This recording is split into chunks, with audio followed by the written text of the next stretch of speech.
This is my index. It's a tech deck made out of index cards. Pretty hard.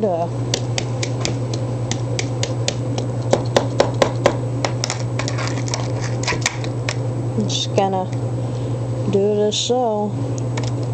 Take 6 cutouts of your normal deck and glue them all together, and then you put them in like 2 decks without any trucks on them or bolts or anything, and then you put them one on each side and clip them together, poke holes in them with the needle, take your little brad and push it through and make the hole a little bit bigger, shove the screws through right there and there, and set the trucks on there, kind of push it a little bit, twist that, and that is how you make an index.